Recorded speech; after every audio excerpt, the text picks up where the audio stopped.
Alrighty. Hey, howdy, hello. Welcome to Munch and Mingle. It is McKenna, and today we have a very, very close and dear friend, September, which, first off, this is insane. My mother-in-law's name is September, and I always was like, that is such a unique name. I've never heard anyone with it. And then I met you, and I was like, no way. I know. What are the odds? I remember that being one of the first things we bonded on. Yeah, too. Because like, what in the heck? I was like, wow. Like, your mother-in-law of all people. Right? Like, anyway, so we've got September here. I am so excited for our conversation today. September and I have similar stories, but really I think hers is just so much more crazy and inspiring. So I'm so excited to have her. We're going to be talking about the NICU and the babies that we've had in the NICU. Real quickly, before we get into that, September and I met in the singles ward. We both had missionaries out that we were waiting for. Yes. And she'll go into explaining that. But then we kept touch. We were on Facebook. And then both of our guys got home around the same time. And we both ended up getting married in 2019. And there was this like, we kind of just, I remember I was avidly following you on Facebook. Oh, same. So I was very invested in your story. But we never got together after that. It wasn't until we both had our first boys. Like, we need to invite you guys over or something. Like, our husbands need to become friends. Which is so true. After all these years. I know. But yeah, we didn't get together until both of our first boys were born. And from that moment, it just poof. It was, destiny. We became very close. It is so crazy how much we have in common, actually. Yeah, I'm so excited to like, talk even about listening to your story with Britton, I was like, oh my gosh, like, the timeline, or just, like, similar things. It was just crazy. Yeah. And you became totally a support. Yeah. Same. For that. And then with our boys. That's why, of course, we would just have similar stories with the NICU. Like, I know. We just said this before we started recording, like, it was totally destiny for us to meet. Absolutely. I needed you. Oh, well, I needed you. Okay, well, before we get into our story, we've got our munchie, which is, okay, I'm going to explain what I see, but it's a milk chocolate covered peanut butter pretzel. All of it. Has to have all those things. Those are huge. Okay, they really are actual size. So it has to be milk chocolate. I am a milk chocolate girl. I feel that. I'm just not as much of a dark chocolate fan. I feel that. But okay, so I am a huge foodie as well. So this was very difficult for me to decide. But I just love chocolate and I love peanut butter. And those are like some of the top foods that I love. So I had to go with those. And I love Trader Joe's. I haven't been there in forever, but because it's hard to take 2 kids to the grocery store. So can we talk about I'm all about the grocery store pickup, you know? So okay. Trader Joe's, really you should start doing grocery pickup if you're listening. Let's talk about this though. I just did an episode with Britton that we were talking about Costco, and he made a point like McKenna was by Trader Joe's on the maps, and I knew she wasn't going to Trader Joe's, and I made a comment like, yeah, I would never go to Trader Joe's because I've never been. So when you told me you're foodie, I was like, are you kidding me? I'm gonna have to go into Trader Joe's. But and I had no idea. Going back because you find so many things that are good there, you just keep going. It was crazy. So you're totally right. It is way hard to bring 2 kids. And they're little carts. They're a little. They are. And they have those fancy carts where you put like the car seat on that sling thing. And it took me like 12 times to figure that's what I had to do. That's what it was. I brought my own sling. I didn't even know they provided that. Okay. Wow, that would have been good to know. I just remember like putting Max in the car seat, and then finally one day I saw another mom put her baby on that thing, and I was like, stop. Why was I doing this to myself? That's good to know. So here's the thing though. I did not know like Trader Joe's is basically like a place for moms to go with their kids though. Because I went at 10:30 this morning and everyone was there as moms with their kids, and I almost felt like even though I had my kids, I somehow felt out of place because I was like, I've never been here. I'm looking for these chocolate covered pretzels. Thank heaven you sent me a picture, but it's not like they had it labeled, which nothing against them. It was just like, I'm so new and I think people know. Like people are looking at me. Trader Joe's people, they're like what's the word? They're just a thing. No, it for real is. That's I used to go every week when I was dieting after I had Max. And then I got pregnant, and there was like one thing that I bought from there that just made me so nauseous, and I was like, I'm not going back to Trader Joe's for a while. So this is easing you back in. This is pretty good. This pretzel's pretty good. It's so... I do like that. So okay. Good. They're in a cute very little... difficult to choose, though. I think this was good, though. They're so yummy. They're in a, like, golden brown bag, and it literally says milk chocolate covered peanut butter pretzels. So... Get a little sweet, a little salty. Yeah. Best of both worlds. No, they're delicious. I could go back for those. I would be great. So... There's your munchie. Okay. Oh, yeah. Well, September, let's talk about first, briefly, Ruslan, your hubby. Yes. How did you meet? You did such a good job saying his name. Okay. Everyone's usually like Ruslan or Russian. It kind of looks like Russian. But yeah, that's true. How did you meet? And then... Yeah, the timeline real quick, because I mean, I know it, but let's... Right. So we met on our missions. We served in Berlin, Germany, and he was my district leader. And if you know, it's probably, I think it's like a joke amongst people that meet their spouse on their mission that like, you can't trust the district leaders kind of thing. So I actually hated him at first. I thought he was so rude and like there was something wrong with him. He was so standoffish. And I remember him like walking in front of the whole district, like leaving us. And it's like, I was asking my trainer, I'm like, what is wrong with that guy? Why is he so rude? And then like, but he was also kind of intriguing, and I knew that he had kind of an interesting background. And so just to explain a little bit, he's adopted from Ukraine, and he was adopted as a teenager, which is not usual. Huge, yeah. So I remember trying to like ask him about his life, and he would give me like one word answers. I'm like, this guy is, oh my goodness, he's such a jerk. We're done. Thanks. And then just like a couple weeks go by, and we're kind of like slowly getting to know each other. And I don't know if they did this on your mission, because I know you served as well, but did the district leaders have to call you every night? Oh, yeah. Yeah, so he would call every night, and then he would always have to ask what he could do for us. And so there was one night where I decided, which, okay, chocolate does come into play here. I also love chocolate because of my husband. There you go. So there was this specific chocolate in Germany that I loved, and it was called Cacao Mousse by Rittersport. But, oh my gosh. It tastes like brownie batter inside chocolate, and it is heavenly. Oh my gosh, I love it. That's what we're bringing on the next episode. That sounds so good. I know. I thought about saying that one, and I'm like, oh, but you can't find it, and we would have to go up to Salt Lake and this weird German store. Yeah, we'll go. Yeah, invite me on again. I'm sure I have something else to talk about. So I remember asking him, so he asked what he could do for me, and I was like, I could really go for some chocolate. Perfect. And I was joking, of course. And then the next time I saw him, he gave me the chocolate. Oh. And I was just like, whoa, okay. Like, you actually did it. That was surprising. That was really nice. And it just kind of made me realize, like, there's more to this kid than I thought. And just, like, over time, he just grew on me. And he's a very, like, this is Ruslan. He is super service-oriented, but he's super quiet about it. But I love that about him. Right. Like, he'll do little things, like, yesterday, like, my gel nail thing wasn't turning on. And I was like, why isn't it working? Fix this for me. And he spent like 20, 30 minutes like trying to fix it for me. And that's just the kind of guy he is. But he's not loud about it. Right. He just likes to do it kind of on the down low. Very humble. Yeah, super humble. Well... Okay, maybe some things. Yeah.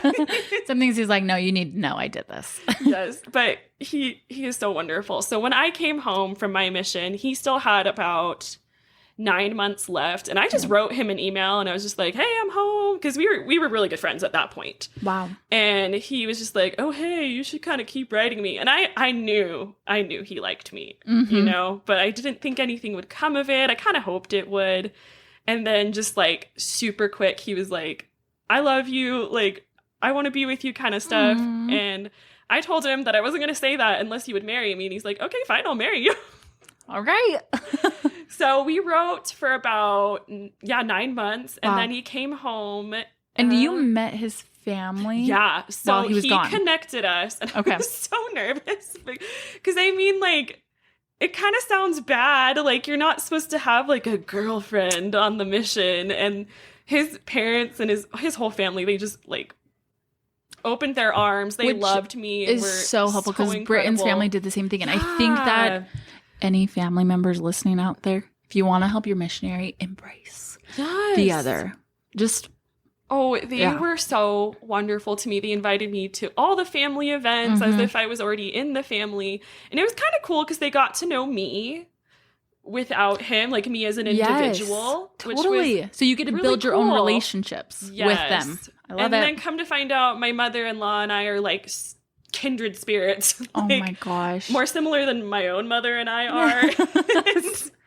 That just she's incredible. His whole family's wonderful. I mean, a family that's willing to take in a teenager from Ukraine that doesn't speak any English. That already says a lot about him. Right. And has 6 other kids. And also to take in his sister because he came with her. He didn't come alone. So you've got to be pretty incredible to be willing to do that. Oh, that's so awesome. So that was really cool. So he came home end of March, I think, maybe beginning of April. Okay. And we were engaged like 6 weeks later and then married another 6 weeks later. Yep. Sounds about right. We're not divorced. We're super happy. You can get married quick and it's totally fine. Yes. Yes. And but you had that time that you guys got to see each other. Right. You got to see so many different sides. And then once you got home, you still got to be connected, which is and this so great. is what I tell everyone. Like, I have a younger sister that's kind of in the dating scene right now. And I tell her, be friends first.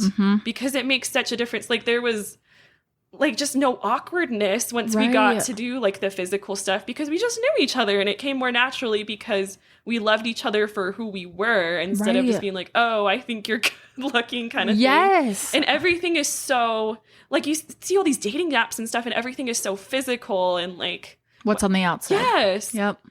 And so I loved that I just got to know him for who he was. Totally.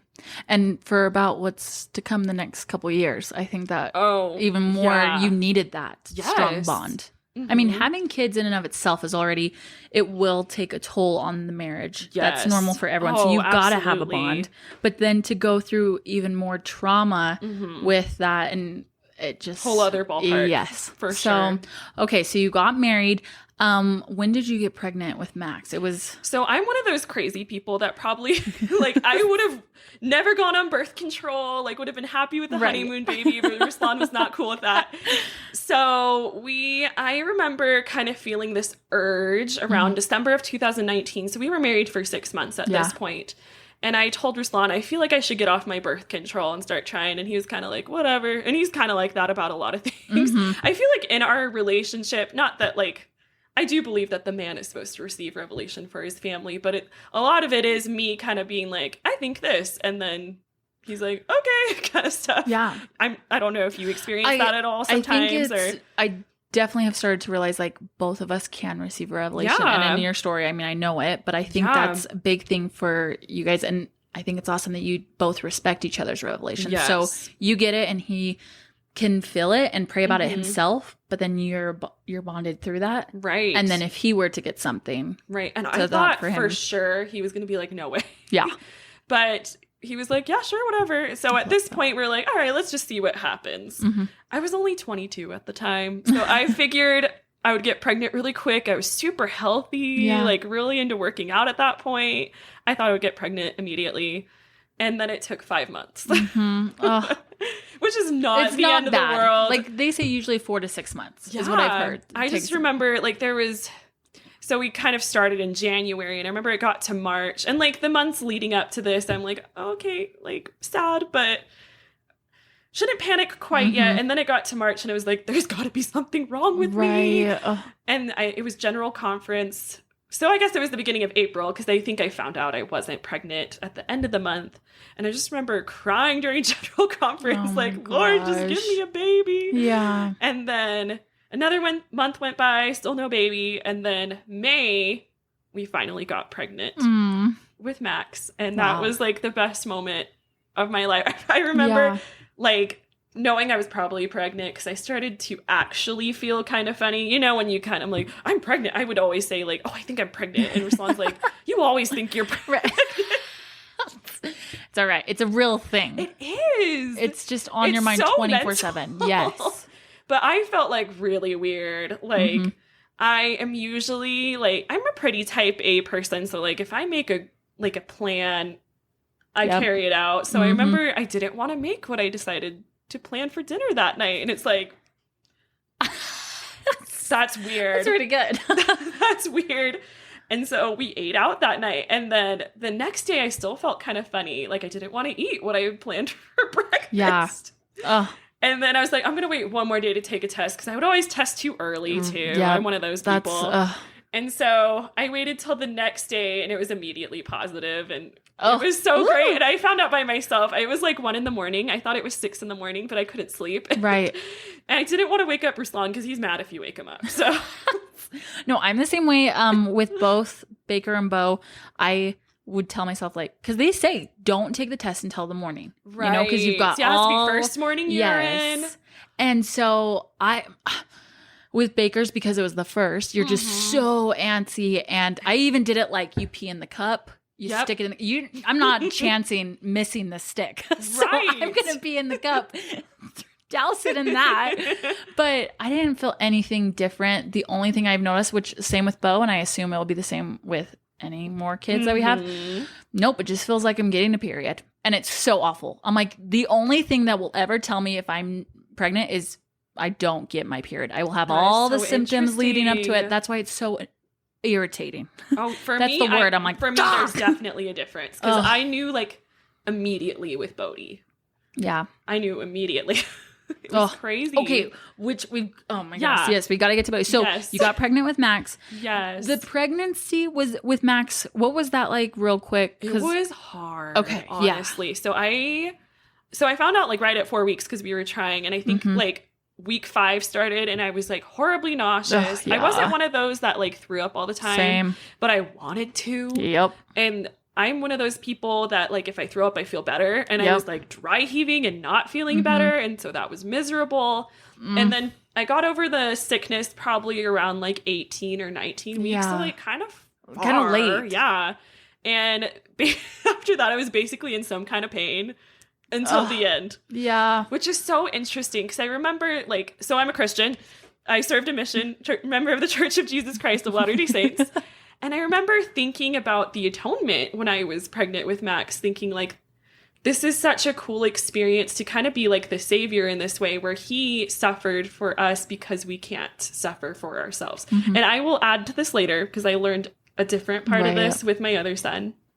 Might even make me a little bit emotional, but it was super humbling to, you know, have to suffer so much for this child who cannot suffer for himself. Oh, no, pregnancy is a beast. It's a trip. I think I've heard many times, and I agree with it. I will give birth 10 times over versus going through one set of 9 months of pregnancy. But yet I kind of love it. You know second trimester, I love. I love the second trimester. That's the best trimester. The first, you're just sick. The third, you're like, get this baby out. I think that even with morning sickness, third is the hardest for me. I'm very petite, so I just get ginormous, and I've gotten swollen with both my boys, like super swollen, and that's hard. It's not fun.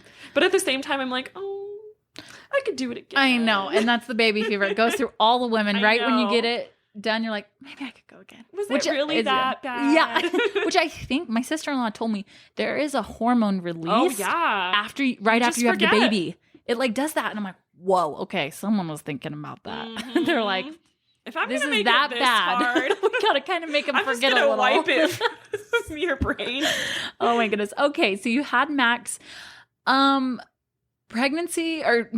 Birth wise, I mean, I remember your epidural. My birth with him was nuts. He, at 35 weeks with him, I started getting high blood pressure, which is not good. If you know anything about pregnancy, it's not good to have high blood pressure. It's a risk of preeclampsia. And my mom had preeclampsia twice, and I didn't know if it, like, you know... Hereditary? Yeah, I didn't know if it could be. Apparently it is. Oh my goodness. So, when that happened, they sent me to labor and delivery, and I was like barely 35 weeks and freaking out. And my husband was on night shifts at this point. Oh, and my I gosh. was there in the morning, and I'm trying to get a hold of him. I think finally one of my sister-in-laws got to our apartment and woke him up because he had no idea I was at the hospital.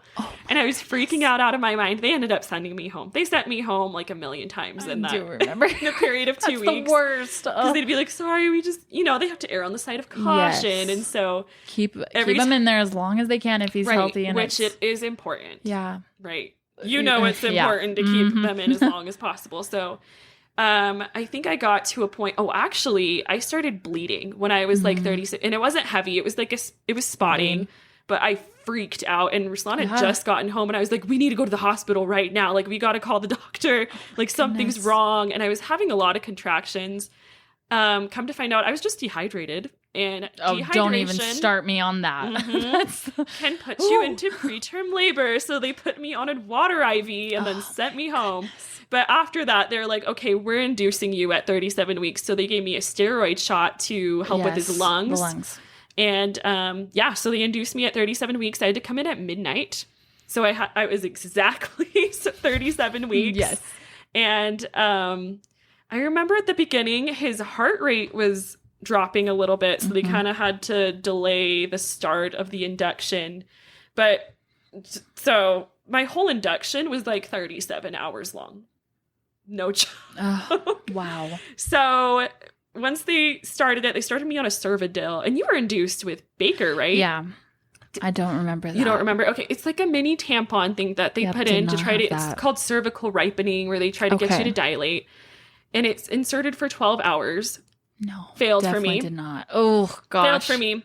Then they did 2 rounds of Cytotec, which is like a tiny pill that they insert. Nope. Yeah. Dang it.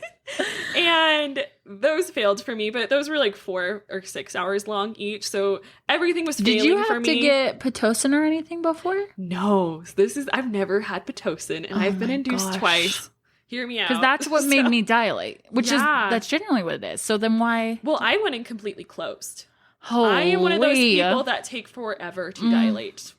And now that I've done it twice, I know that you're like, yep, I definitely do. Oh so my gosh. I was completely closed. I was still closed by the end of all this. And I was starting to have like tons of contractions that weren't getting me anywhere. And so one nurse, bless her heart, was finally just like, I'm going to be honest with you. You're probably going to need a C-section. And so I was like, whatever. Like, get him out. I didn't want it, of course. Right. Like, I really didn't want it. But I was just like, whatever we got to do. So they were like, okay, let's get you your epidural then.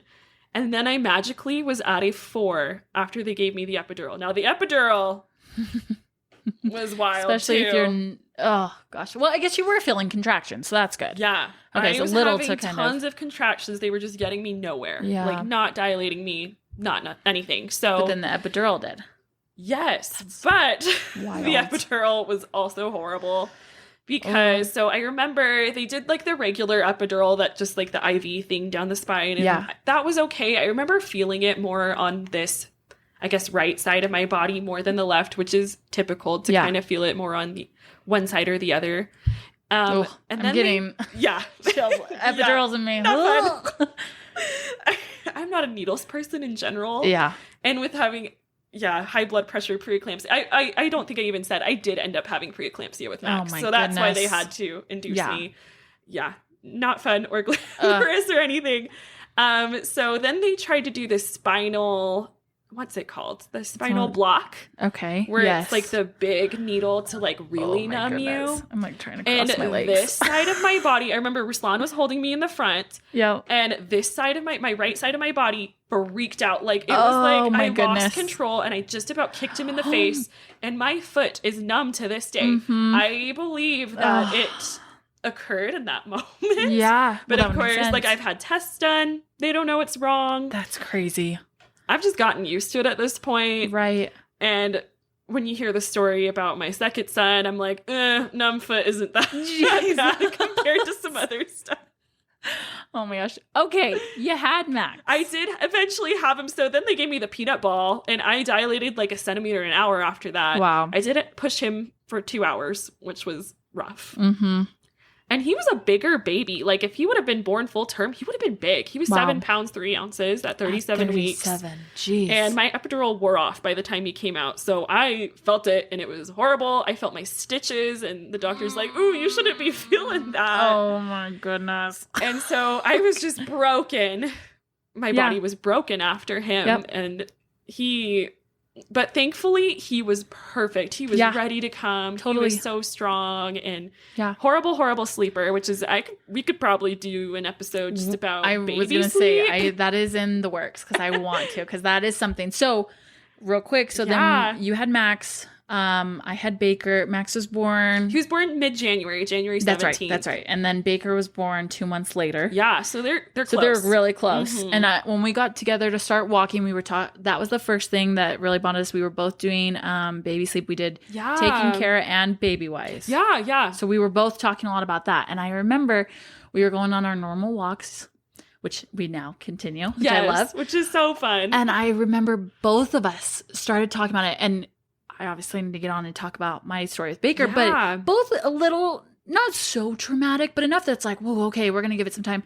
And both you and I were like, there's this urgency to have another baby. And the craziest part is my sister-in-law, who is getting induced as we're recording today in 2 days. How exciting. Which is so crazy. But I remember when I was talking to her, it was right after I talked to you, and she's like, I have the same feeling. Like, it was this weird, I don't know anyone else at this time in their life. Let's see, when would that have been?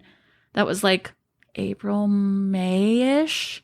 It's like the Lord's building an army or something. I'm telling you, it's like, get them all down. Let's go. And both you and I were like, are we crazy? Right. What are we doing? So this is interesting. I have a note about this. It was general conference a few months before we met up for that particular walk that you're talking about.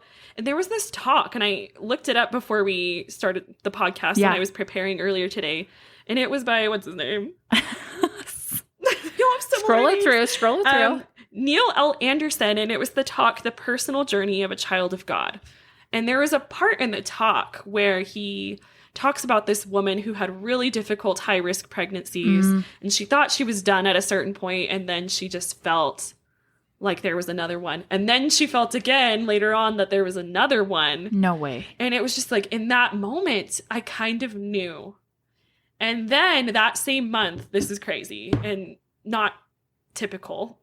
Like, this is not a usual thing to happen. But later that month, I started feeling like I was pregnant. Oh, not nauseous, but like weird, like tired. Like something's attached to you. Yes. And couldn't get a positive pregnancy test. So I was like, maybe I'm just nuts. And then finally decided to just make an appointment with the doctor. And Max and I have the same doctor. He's a family doctor. And also, so he's like a pediatrician and an OB, which is awesome. So especially cool. now because he knows my whole crazy life now. So he's like, all right, let's just do a pregnancy test for you. Like, we didn't think much of it because I wasn't getting any positives. Yeah. He calls me later that day and he's like, I'm calling to tell you that your test was positive. Oh, my goodness. So we were freaking out. Well, I was freaking out. Ruslan's always calm. He's just like, all right, like, that's what we're going to do. So at this point, our kids were going to be about 11 months apart. Oh, my goodness. So we're just like, I was like freaked out of my mind, but I've always wanted to be a mom. So it wasn't like I was disappointed by any means. I was excited. And as the more I thought about it, the more excited I got. Yeah. And so I did ask the doctor, I'm like, why am I not getting any positive pregnancy tests at home? And he's like, oh, that is kind of weird. So he sent in some blood work for me to do. And then he called me the following day and he's like, I'm sorry, you're actually not pregnant. I'm sorry that happened. Oh, but my gosh. It was just a fluke thing. But it felt like a loss. And I want to be careful saying that because I don't know what an actual miscarriage feels like. That's not something I personally experienced. And I don't want to discredit anyone that has experienced that. But it did feel like I lost something. And then at that point, we were like, okay, we're ready whenever. And so that I told you about that. It was like right after. And then you were feeling that same kind of thing. So then I did get pregnant. Yeah. With Beau. And I remember you texting me that you were pregnant. I'm like, oh, she got pregnant so quick. There's no way I'm going to get pregnant that quick. And I was so nervous to tell you because you had just gone through everything. And I was like, I can't tell her. But then I texted you the next Yes. week of the positive pregnancy. We got pregnant the first try with Bodhi. It's insane. That's why I'm like, okay. And I was breastfeeding Max at this point too. So my gosh. cycles were not regular. Bodhi was meant to come. Yep. Complete. And that's how I had we a feel with Beau too. 45-day cycle when we conceived him. That's insane. He should have never come. Yeah. And okay, so I mean, for the most part, the pregnancy with Bodhi was completely different. So easy. I didn't feel sick till like 7 weeks. And I mean, like morning sickness is not fun ever. Yeah. But it was actually really nice having a baby. And Yes. I mean, like, do whatever you want, but It's very different the second time around. Pregnant with a baby for me was not that bad. I feel like it would have been harder for me to be pregnant with Max as a toddler now. Because he slept all the time. He took like 2 really good naps at that point. So I got to nap twice a day. No, for real. Like it was, But yours was harder. And I felt so bad for you. I was like, oh, man. It was that weird I got the hard middle. right out of the way. It was that middle, like, okay, he's not a toddler. Baker's not. But it's like he still needs that much attention. And he was a little bit littler than Yes, because they were going to be 13 months apart. So that's still, he's not even a year close. yet. I mean, we got pregnant when Baker was 4 months old. Yeah, Max was 7 months. Yeah. So it was just like, oh my gosh, I'm still raising this baby. And we took a lot of heat for it, but I was grateful I had you because I'm like, September felt the same thing. And then my sister-in-law got pregnant real soon. So it was like, okay, I've got these two who have felt the same who thing. Understand. Yeah. So then, okay, so then we like had because it was like Christmas and stuff. And then January hit, we were getting done with football.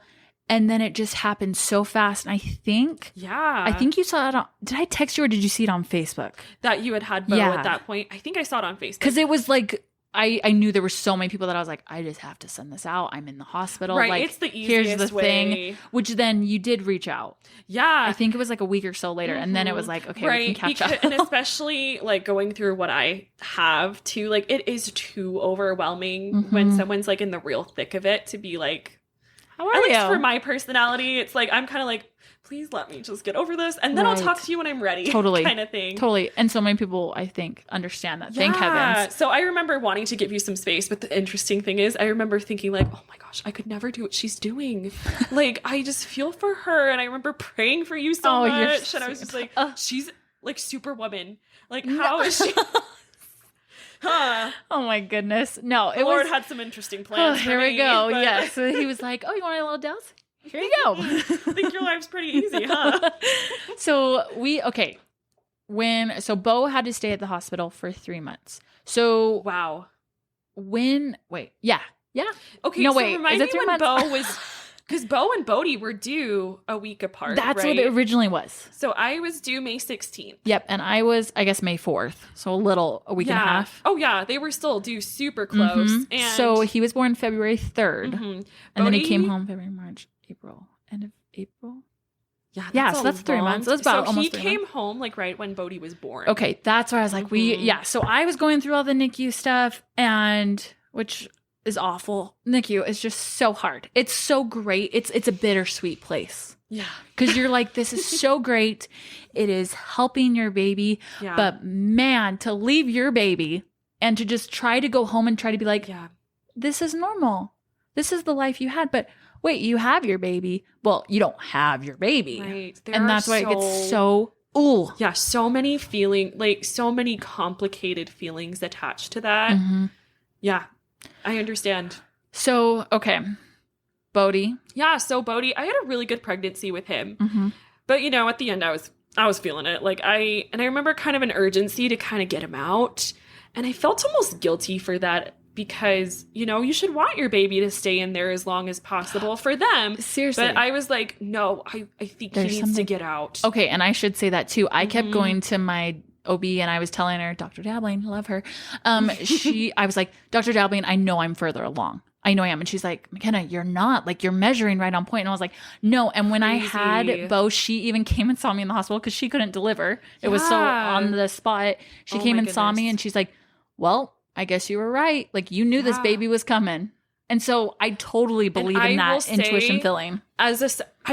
know that I really had those doing it the first time, you know, like I was so clueless having Max.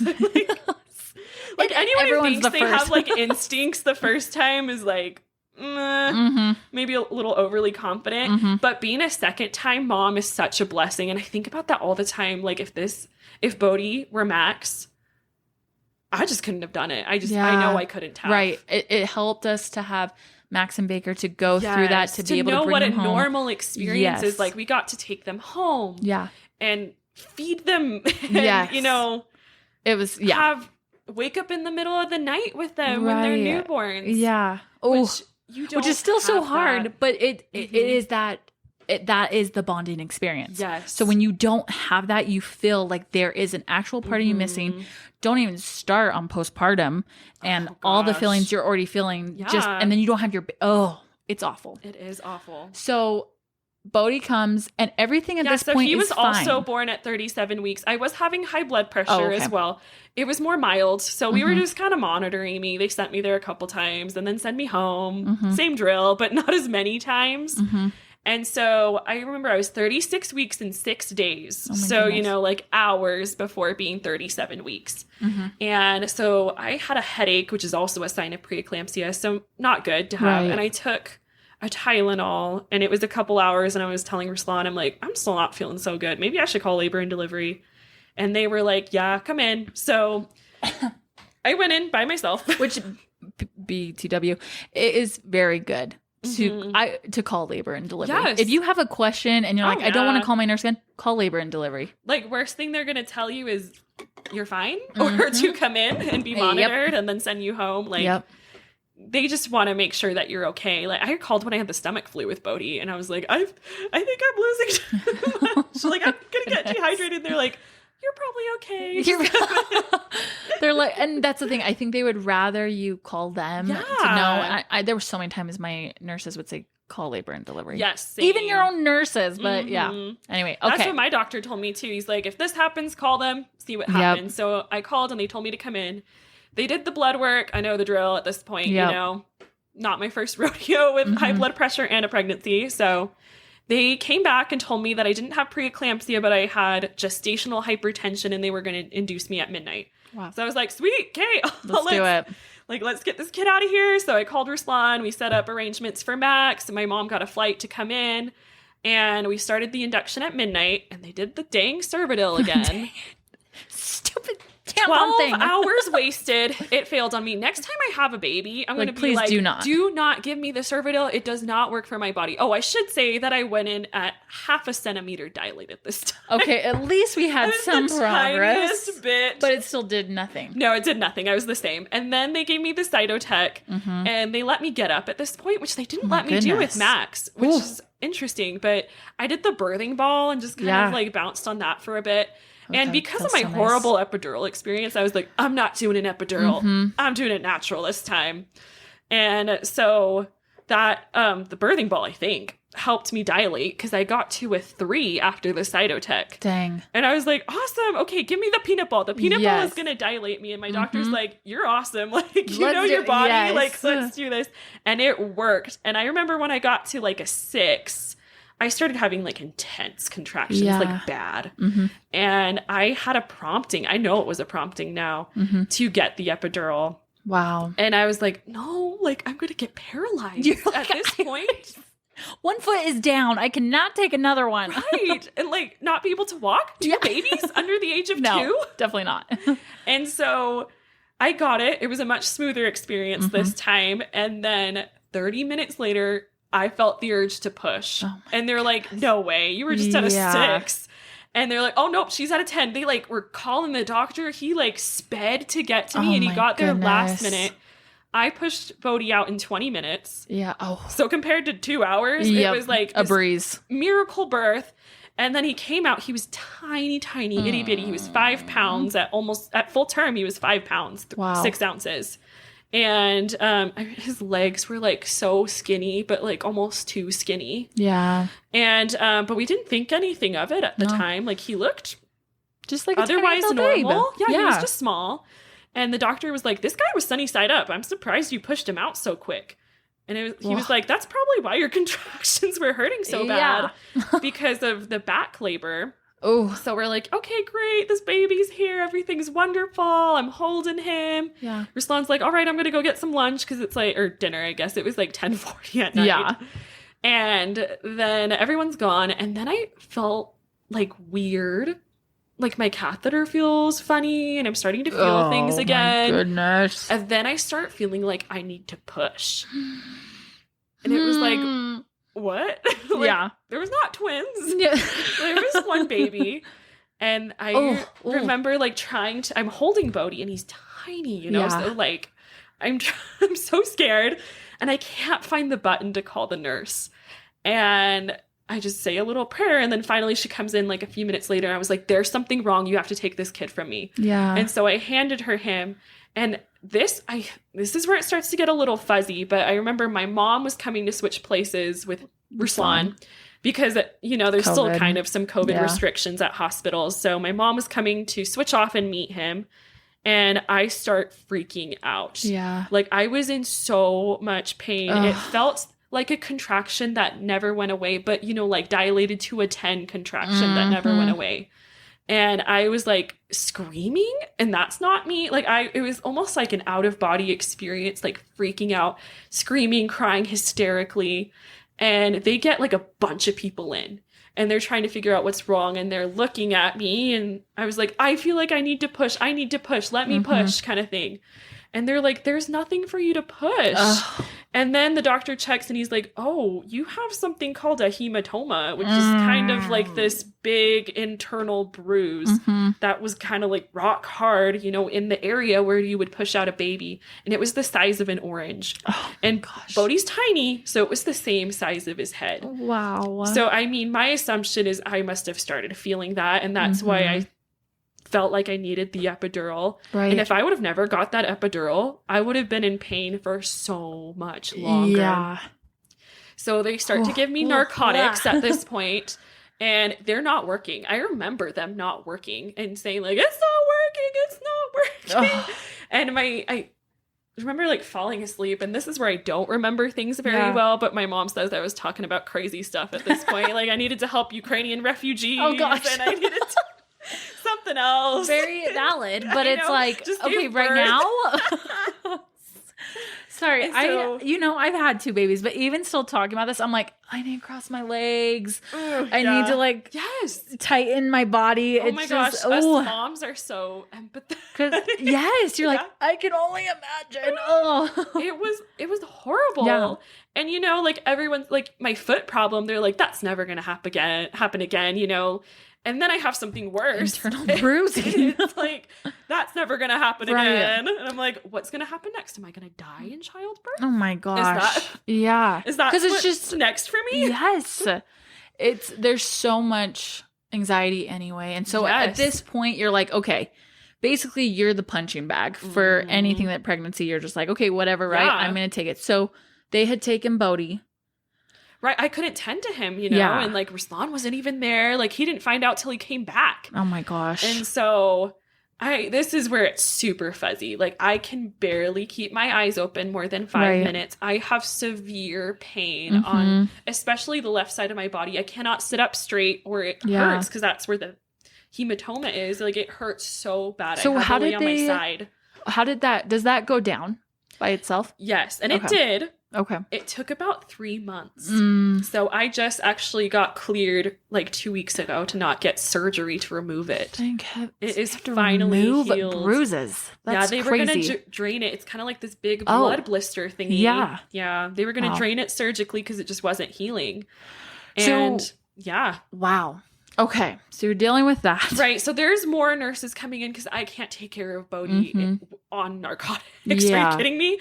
So they're watching him and he seems fine. I remember I nursed him once and he nursed for like an hour. I mean, I was nervous because he was tiny. Right. He never turned blue. He never acted weird. Everything's totally fine. And so there was this one moment the nurse comes in and I was like kind of in and out of sleep. Basically this whole hospital stay. But she came up to me and she's like, hey, we noticed that he has 2 different blood pressures on the top and lower half of his body. So we're just going to kind of do some more stuff with him and see if it's anything to be concerned about. And I was like, oh, okay. Which they told me not to panic. So I don't know why they say that, because any mother who just gave birth will panic. Is going to panic. You tell me that their hair's a little bit darker than we would have noticed or thought. And I'm gonna be like, why? What's wrong with him? Is he going to die? Exactly. You can't tell a mother who just gave birth to not panic. Anything is going to panic them. Goodness, no. So then a little time goes by and she comes in and she's like, hey, we noticed a heart murmur. So we are going to take him to the NICU. And I start crying at this point. I'm like, no, that wasn't the plan. You're not taking my healthy child to the NICU. There's nothing wrong with him. With Beau, I knew he was going to the NICU for sure, coming that early. But Baker had to go because he had water or fluid in his lungs. Yeah, I know. And that was that common feeling of like, wait, what? I don't just get to have him? So I get a little of that for sure. So but I was heartbroken at that point. And so I'm kind of like texting my mom and my mother-in-law and being like, okay, he's at the NICU. And so we're just waiting to hear what happens. They said a heart murmur is like, lots of babies have heart murmurs and it's not a big deal.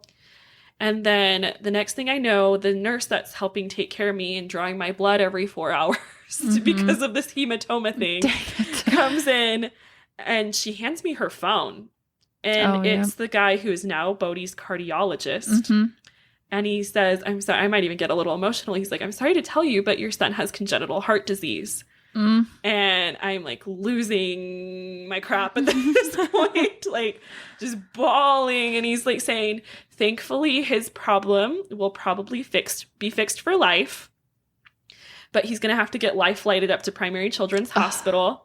And have surgery. There's 2 different types of surgery that he could have. One is going through the side and he like opening up the part that needs to be opened, or he will have open heart surgery. And so I was, I kind of at this point was still trying to think like a little bit more positive. And I was like, okay, he's going to get the easier one. Like God's not going to do that to me kind of thing.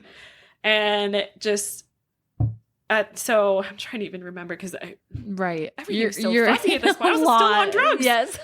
And so he was in the NICU for about 5 days. And, everyone's giving you a ton of information at this point. Nothing's retaining. And I had to do a lot of this on my own because my husband's in law enforcement and he didn't get a lot of time off. He took like a week off or something. And he doesn't get paid time off. Like he had to take his sick leave to be able to take time off. And so thankfully like everyone was kind of all hands on deck with Max. Like he was taken care of, but it's still just like, I know this having 2 kids. It's like you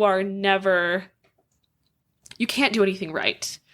Because when you're at the NICU, you're not with your other kid. And when you're not at the NICU, when you're at home and with your other kid, you're not at the NICU and you're missing out with that other child, and it's just you just can't win. And that was horrible, but the NICU wasn't too bad, and it was nice because he had the same nurses every day. So I don't know if that was your experience with Beau. We found out early on, didn't we just talk about this? Like, did you find out later on that you could request primary nurses? No, I never found that out. So I found that out about a week ago. Anyone who's in the NICU, you can request a primary nurse and a couple at that. So if you find a nurse that you're like, they just gel, you go to the front desk before you check in. And when you're leaving, you say, hey, can so-and-so be my primary nurse? And they'll make a list. And so, that makes me emotional because those ladies, those specific ladies who I have primary nurses, like were angels, and all the NICU nurses are, but there were just some specific, and I think every person who's in the NICU has a specific nurse or couple for them, just as you would know. Yes. That they know exactly what you need to hear that day. They know exactly how to talk to you, how much information to give you and how much to hold off. And then it like kind of, you grow with it. So yeah. Yeah, you definitely, there are certain, oh my goodness. There have been people that I really meshed with. And then some people that said some things where it was like, that was not helpful. Like, and that's the hard thing too, because I had about, I think I had 1 or 2, and it was only I saw them that 1 or 2 times. And it was that same feeling of like, did you just say that way? Did you like? I remember when we were at home with Baker, and it was like we would get nightly updates about Beau. And they would always ask on the phone call, so when are you coming tomorrow? And just in that, and it was these two nurses, one of them who worded it like that. And I even said, make you feel so guilty for not being there 24/7. I'm like, I don't know if I can. I'm trying to figure out this time right now, but I feel like Baker is losing his mind right now because his mom's not here. Yes. He was so little. I mean, Max was pretty little too. He was only 15 months. And I am so grateful that from day one, I felt like that kid needed to be on a schedule, on a routine, because when he was being babysat by a million people, I was like, this is his schedule. Please follow it. No, for real. And it makes it that much easier, which that will be one of our talks is the schedules. He did so well, despite not being with me all the time. Right. It took a toll on him a little bit because we also moved during all this. Same. I know. Yeah. Of course we did. Crazy how similar we are. But yeah. So it just...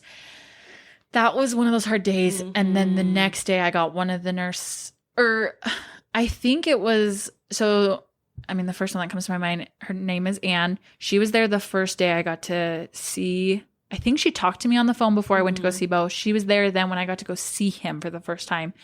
And she was just a light in the darkness. And so when that happened with the other nurse, I actually, the next day, when I didn't get to go in, Anne was the one calling me the next day. Yeah. And I just unloaded on her. I was like, I'm so sorry I was not able to come in, but I'm trying, like, does anyone not know that I have a baby who's under 1 right now? And I'm trying to do both. And I don't know what else I can do because at this point, Beau couldn't be overstimulated. So he's just in the box. I couldn't even hold him. I was able to hold him the first time, but then after that, they're like, we can't, like, it's going to be really hard to hold him. I know that feeling. Yeah. And so bless Anne, she was like, McKenna, it's fine. We know, like, this is our job. We are here. Do not worry about that. I really appreciated the nurses that were like that. They're like, there was a few that were like, this is the most expensive babysitting you will ever receive in your life. Totally. Do not feel bad. Yes. And it's like, yes. So, so he was in the NICU for 5 days. He was in the NICU for 5 days. I was trying to remember, but yeah, it was 5 days. And then he went to primary children's. Yes. So the day he got life flighted was one of the hardest for sure. So and you didn't get to go with him. We followed up in our own car. Oh goodness. So and also I have been pumping ever since they had him. So I remember we got him into the ambulance because he had to be taken up in an ambulance. He was in this little, it's like those things that they have at the NICU, his little box, and they put it on this tray thingy that had wheels, and they wheeled him into an ambulance, and it was horrible. And then I remember I had to go home and pump, and then we went up to Salt Lake and saw him, and we didn't stay very long. My husband had a really hard time with him being in the hospital because men like to just solve the problem, and when a problem can't be solved, they're like, okay, well, I can't do anything, so what's the point of staying? Helpless. Yeah, he did, absolutely. And so I remember we came up and saw him, and he was getting something called an echocardiogram on his heart. And Ruslan's like, okay, you ready to go home? And I'm like, oh my goodness. We just drove up here. Yeah.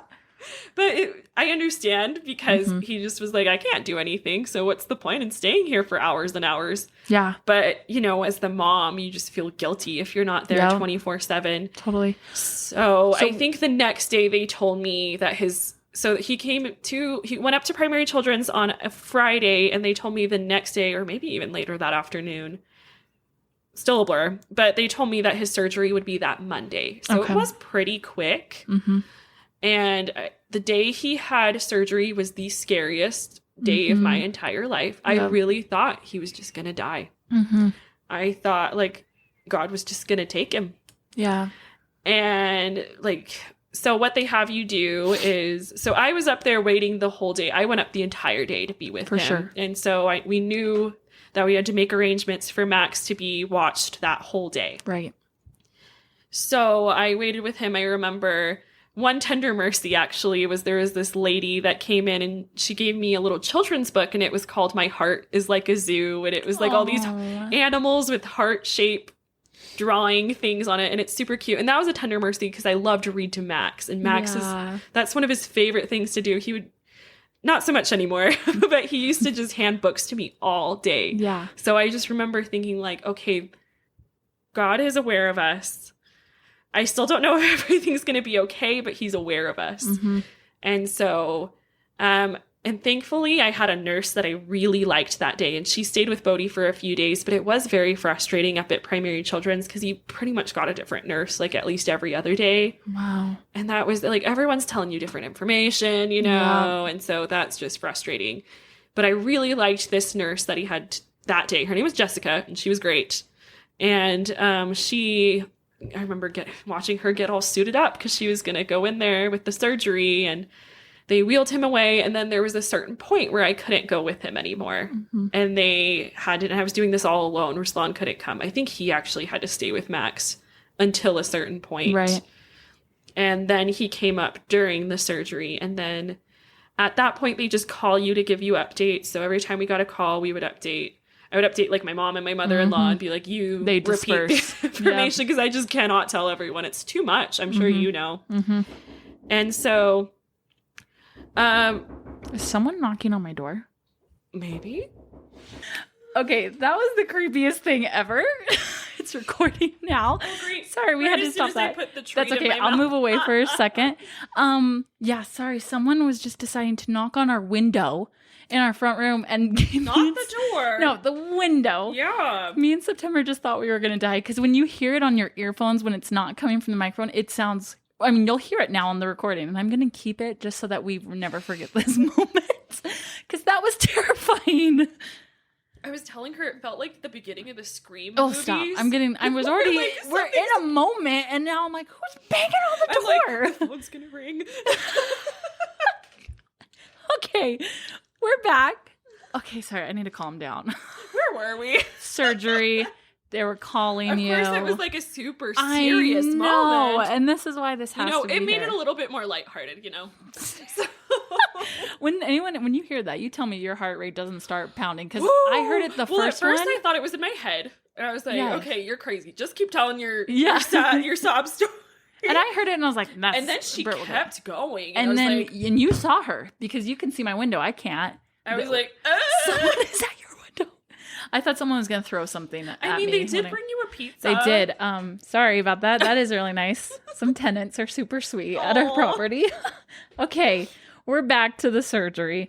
Yes. Calls. Ruslan had just gotten there. Yeah, he got there, so he was waiting with me. And if you remember, I'm in severe pain still. Yeah. Like, I cannot sit normally on my bottom. Like, do you have a donut? The donut did not help. Wow. Everything. I just was in severe pain all the time. And then I remember, okay, I better not jump too. I always jump in my stories. I'm one of those people. Like, I remember, like, but there's this one detail. So at the end of the surgery, the surgeon comes out and he tells you how he thinks it went. And he's like, okay, I think it went well. Like, he doesn't say, like, it went great. Like, he's not going to sound, like, super positive. He's just like, all right, I'm pleased, kind of thing. And so we're like, okay. They're like, okay, you can go see him now. And we went to go see him. He had this big metal thing on it. Not metal, sorry. It was like a plastic thing on his chest. They have a name for it, but I can't remember what it was. Covering the wound. And he was intubated. And he looked dead. Oh, he actually looked like he wasn't, like, his belly was moving, but he didn't look like he was actually, it almost looked like it was being done for him. Right. Oh. And I lost it again, and I'm like, I can't stay. And I remember feeling so guilty for not staying longer, but we couldn't hold him. Yeah. And it's hard. Yeah. That is the truth. Like, if you're ever in that situation, because I felt the same way when I would go to see Beau, and it's like you can't hold him. So I'm like, I'm just looking at him, and I'm so sad. Yeah. Like, it's awful. And so I would stay there for about 20, 30 minutes if I couldn't hold him. And then that was all I could muster and be like, I have to go. And were you at Utah Valley? Did you like your experience there? Okay, so here's the funny thing. Everyone I hear has mixed reviews. From both my pregnancies, I've loved it. Okay, because I probably have to give birth there next time. Okay. Not that that's important during this podcast. My sister-in-law is about to deliver there, and this will be her first time, so I'm interested to see. But my friend who delivered there didn't have a great experience with nurses, per se. But both times have been great for me. Okay. So I recommend it. I love Utah Valley. That's probably where I have to go next. Bodhi and Max were both born at Mount Timpanogos, and I loved them. And obviously they found Bodhi's problem, and that was a miracle. They saved his life. But did they tell you if you have another baby, it's going to be like high risk? No, our insurance just changed like in the middle of all this. Okay, you're like, no, it's just so for me. So Dr. Dabbling told me to be on the lookout with Beau, that she's like, because you had a little high risk with Baker, you're most likely going to have the same thing with Beau. Same here. Yeah, so and now, it did happen for me. Mine was a little different, and so but now she said, oh. No, you're next, and if you have any more after that, most likely will end in placenta abruptions. I'm like, are you kidding me? Like, that is not the way I want to go. So when I say we have to, if and when we decide, and we'll go into that question about being pregnant, it's a lot, though, to like really be like, are we ready to go through that again? So moving, I don't want to miss part. I want to get to the part, though, of you, when you get to finally bring Bodhi home. Yeah, so he was so they call it the SICU, which I think sounds so much worse than the NICU because the word sick is... Yeah. And we were talking about like nurses that would say just like weird things or things you didn't like. And there was one night, like pretty soon after surgery, where I don't think I could hold him. And they would do something called rounds every night. All the cardiologists, cardiology team would make rounds every night and come and be like, all right, this is Bodhi. He had a coarctation of the aorta. That's his particular defect. Wow. Which I should explain, actually. So his aorta, which is the largest artery in the heart, was basically pinched at a certain point. So it would restrict blood flow to the lower half of his body. It wasn't fully pinched, but it was so close to being pinched. It was so narrow. And the arch on it was also very narrow. And that's why he had to have open heart surgery instead of the side surgery that I was explaining. I don't think I mentioned that earlier, but he did end up having open heart surgery, which is a much more intensive recovery. So he was in the SICU recovering for a week. And then he moved to something called the CCU, which I don't even remember what it stands for. But that was basically like, he's doing better. He's on the road to going home. Okay. Like, we could hold him at this point. Oh, good. He was still attached to a million cords. Yep. And it was still really hard. And I would go up twice a day. So I would go up in the morning and then at the night, usually when I put Max to bed. It felt really important for me to put Max to bed because I think like... I felt the same way. I felt like I was doing my mom duties, I guess. So I would put Max to bed and then someone would drive me up because I was in so much pain. It was really hard for me to drive. And then I remember it was the day before they told us that Bodhi could come home. I didn't feel any pain anymore. Wow. Like, it basically just went away. Oh, thank heavens. And so it was interesting that my hematoma took so long to heal because we thought that it was gone and it wasn't.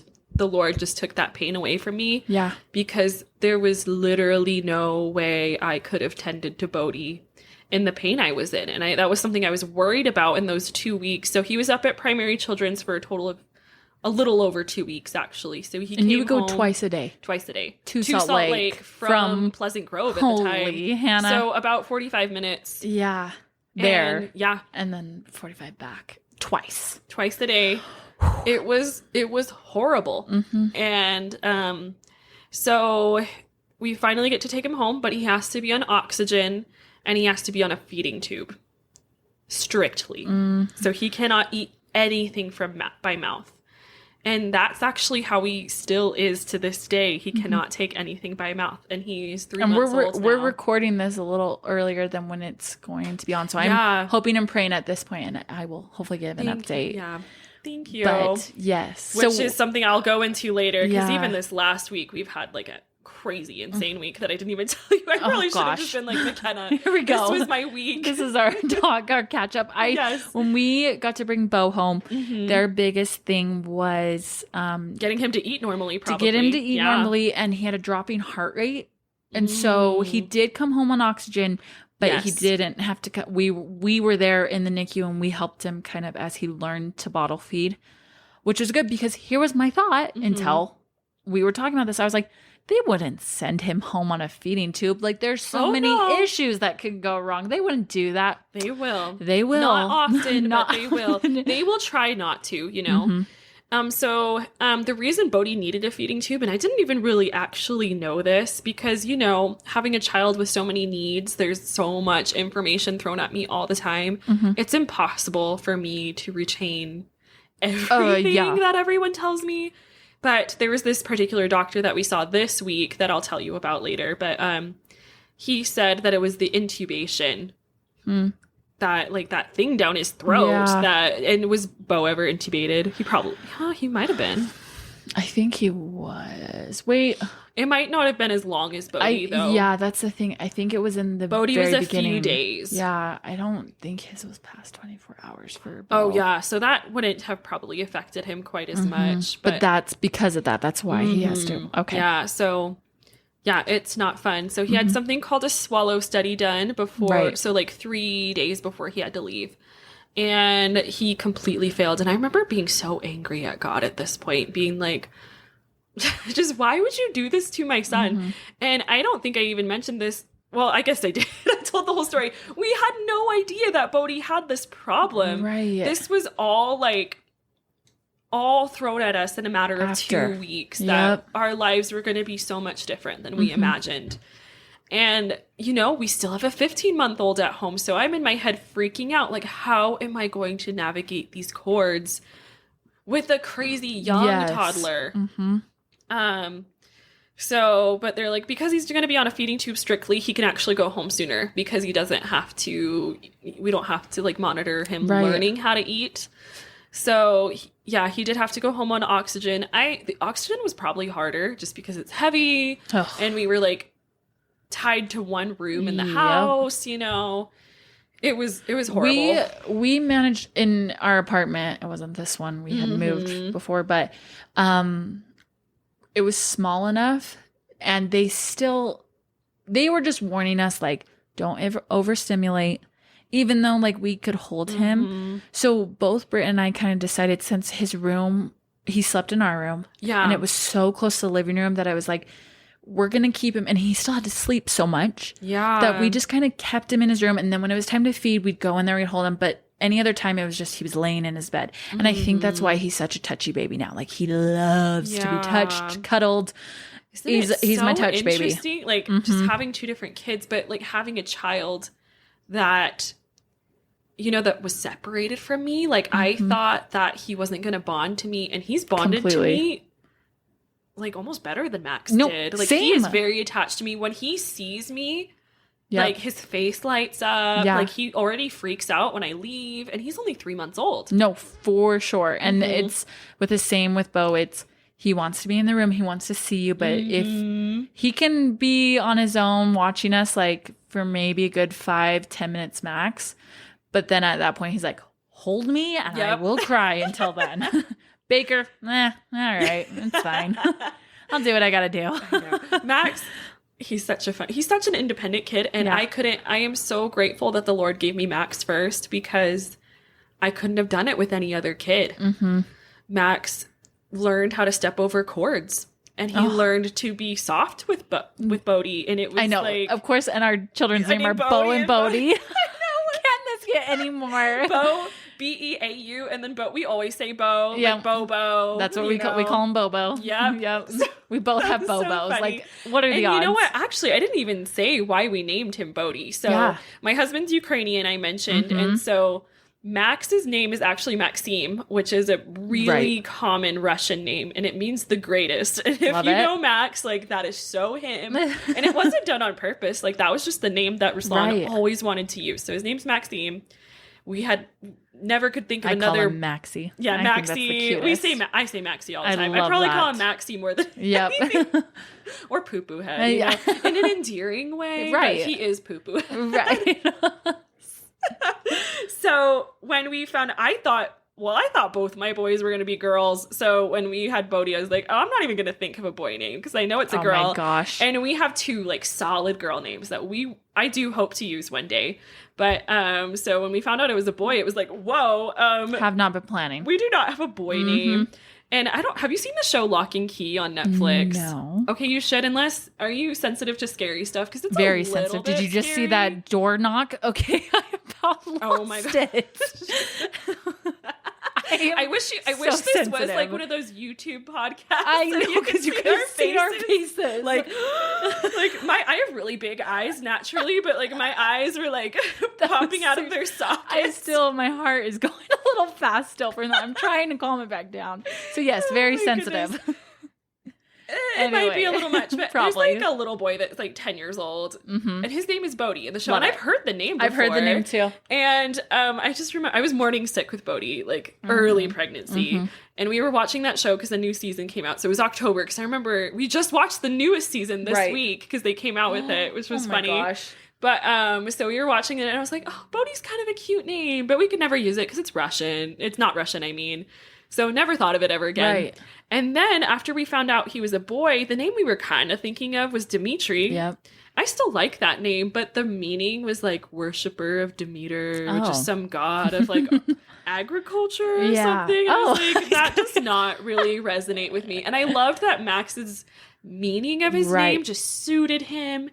And I remember telling Ruslan, like, we were sitting in the car, and we do not agree on names. Like, it's really hard for us to agree on names. And I think we were in the drive-thru for Iceberg, I think. And I was like, I can't stop thinking about Bodhi. I like Bodhi, but how would we make that work? Right. And so we were just kind of like Googling Russian boy names. And my husband, Ruslan, his middle name is Bogdan.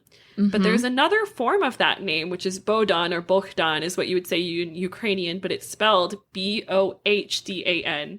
So just in English, we would pronounce it Bohdan.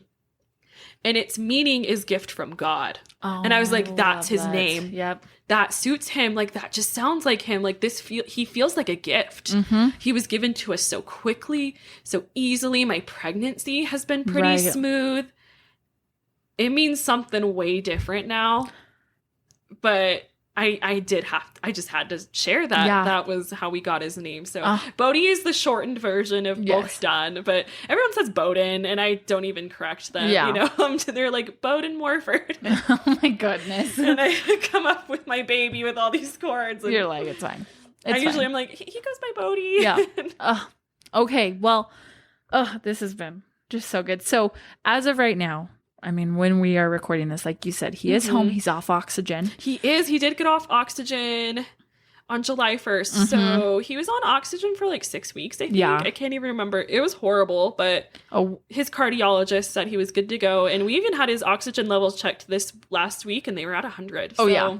My pediatrician even said, you can start weaning them when you feel like it. I was like, yep, we will start doing that. And because you're around it all day, you start to understand their patterns. You know when you have that mother's intuition. So that's how it was with Beau. And yes, being a second-time mom, you have more confidence in yourself that you know you have that intuition. That was something, like, I had an experience this last week where it was like the Lord is telling me stuff. Yeah. And I would not have been this confident the first time. Right. No, I feel it. So, I want you to say what we talked about on our last walk that I just was like, because I brought it up, even now I'm still like, how are you doing this? How do you have a baby with a feeding tube? And you told me, the other day the feeding tube came out and I had to put it back in. I was like, oh my gosh. When they had to do it with Beau, I could not watch. I was like, and I remember one time they couldn't get it, and I was just like gripping the chair, and I was like, please get it in. Like, I'm not watching, but I'm feeling it. So when you told me that you do it at home, I was like, what? And then I want you to say what you said. People realize that, like, my father-in-law was even like someone who knows the situation very well was just like, what? You have to reinsert that thing? It's like, oh yeah, he has to get a new one every month. Like, we have to replace it entirely. Yeah. Like, there's a whole process. I have to watch this YouTube video every time to make sure I'm doing it right. And I know what you're talking about, what you would like me to say. And I just want to preface with saying, like, this whole time with Bodhi, and like later we found out he also has a thyroid problem. And like his health journey is far from over, you know? And I remember thinking, especially when he was in the hospital, like, I'm the wrong mom for this. Like, what in the heck is God thinking, putting me in charge of this person when I am so imperfect and I lack so much and I am impatient and I get angry at the Lord. Like, he needs to pick someone who's going to have more resilience and more, like, be more patient with this situation. But that's just not who he chose. He chose me for whatever the reason was. He decided I was the one for the job. And I just want to say, just especially to anyone else who has a medically complex child, my husband, Ruslan hates it when I say special needs. Because there's nothing neurologically wrong with them as far as we know. And that's a whole other ballpark. Like, I don't know what it's like to have a child with neurological difficulties and stuff. I'm sure it's a whole different difficult path. But so he just doesn't like that term. So medically complex. Got it. He's just got a lot of stuff. Oh goodness, what was I even saying? You were going on the path. No, I feel it. You were going on the path of basically how you were saying, like, why? How could it be me? Yes. With all that we're dealing with, am I really capable for this? And I think those thoughts all the time. Like, I had a really bad week last week, and I was thinking, why is it me? Kind of thing. And I just want to say to anybody else that has a similar situation that, like, I am not any better than you.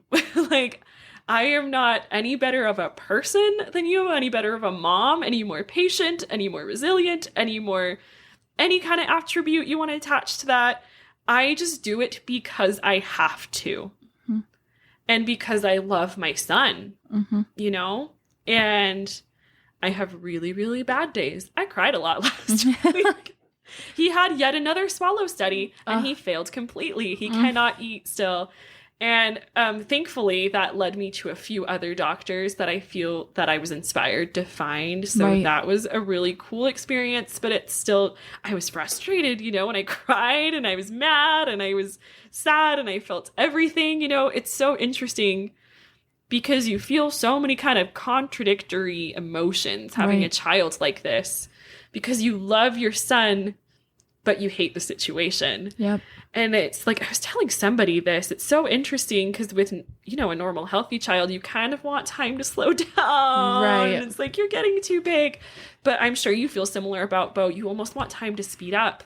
Because when they're in that thick of it. Know that they're going to keep living.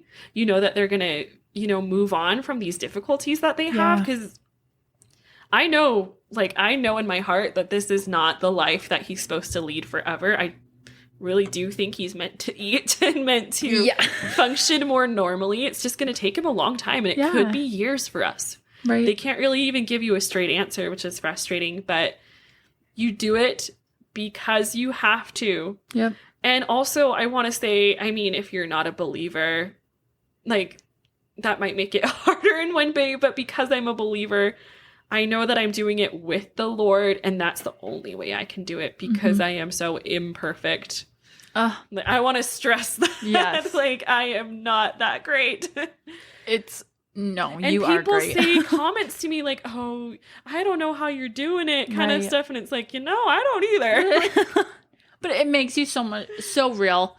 And I think I met so many other moms in the NICU, but I'm so happy I know you, and I'm so close with you because you are inspiring. But when we talked about this, when you first said it to me on our walk, just how you said it like that, I was like, wow, yeah, you're totally right. With the Lord, you can do anything. There's so many things that many other people get thrown that we would think, I cannot even do that. That has nothing to do with babies, but they're doing it. And I think it's that same thing. They probably themselves don't even think they can do it, but they know I got the Lord with me. So it kind of helps, like, shoulder it up, and we can do this. So, and it's me. I'm someone that likes to do things myself. I'm a pretty independent person. I've learned to gain my independence, and I like it. And so I probably needed a really big trial like this to force myself to rely on the Lord. Oh, 100%. That, and I completely agree with that. I'm that same personality, but also my time. That's because I like to control a lot of my things. I have a time control freak. Yes. Like I said, my kid is on a schedule. Yeah. Me too.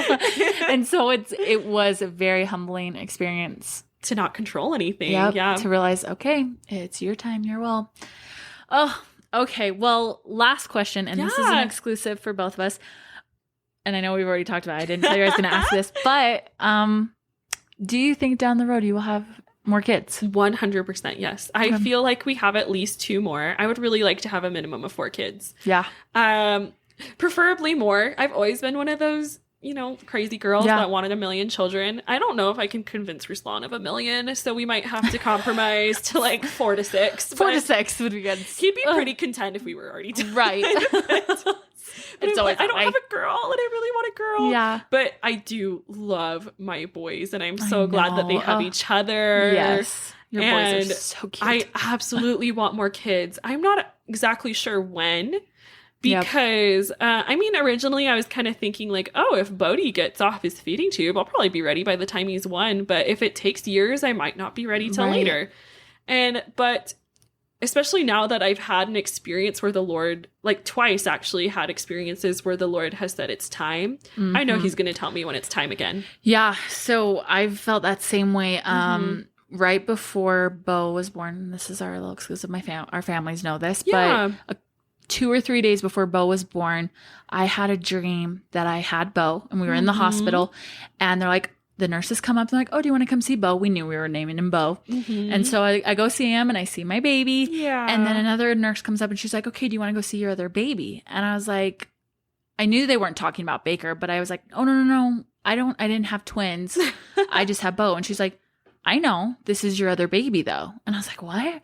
And I go, I'm like, I'm getting chills even hearing but this. It's just, I saw the baby. I don't remember if it was a boy or girl, but I such knew, a bummer. I know, but I knew it was my baby. And so when I that's a big thing that's happened. Like that's how I get a lot of my revelation. And I don't get it a lot of the time. That's how I know I've had it's a few like something times like that. Yeah. And so I told Britton and we were like, okay, that's just, I said it then. Then I was like, that's just our other kids saying, don't forget about me. 2-3 days later, I get the whole thing with Beau.